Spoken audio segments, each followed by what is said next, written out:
অপেক্ষার শিবরাত্রি, এক তরুণ ভক্তের গল্প।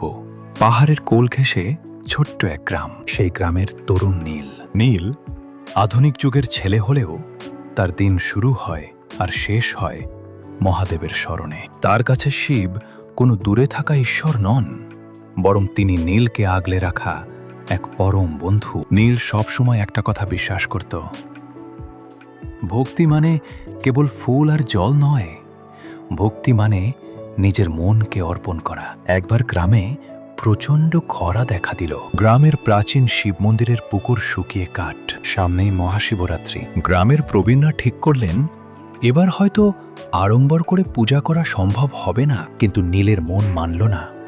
সে ভাবল, বাবা কি জল আর দুধে তৃষ্ণার্ত?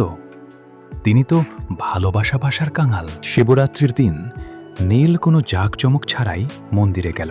তার হাতে কোনো বহুমূল্য ডালি নেই, শুধু এক ঘটি পরিষ্কার জল আর কয়েকটা বেলপাতা। চারদিকে যখন সবাই অভাবের কথা বলে দীর্ঘশ্বাস ফেলছে, নীল তখন মন্দিরের এক কোণে চোখ বন্ধ করে বসে পড়ল। সে মনে মনে কল্পনা করতে লাগল, সে নিজেই যেন গঙ্গা হয়ে মহাদেবের জটায় মিশে যাচ্ছে। তার চোখের জলই হয়ে উঠল অভিষেকের ধারা।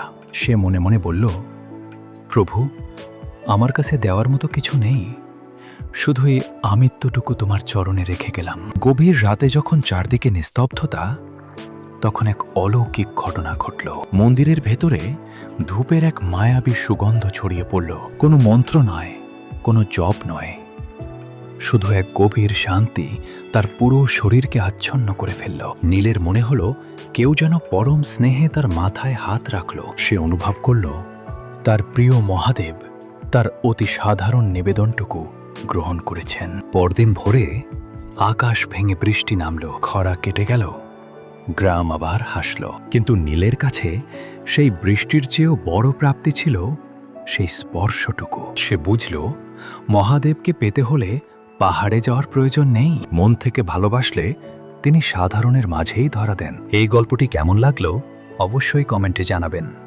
আর এইরকম ভিডিও পেতে চাইলে চ্যানেলটিকে সাবস্ক্রাইব করুন। হর হর মহাদেব।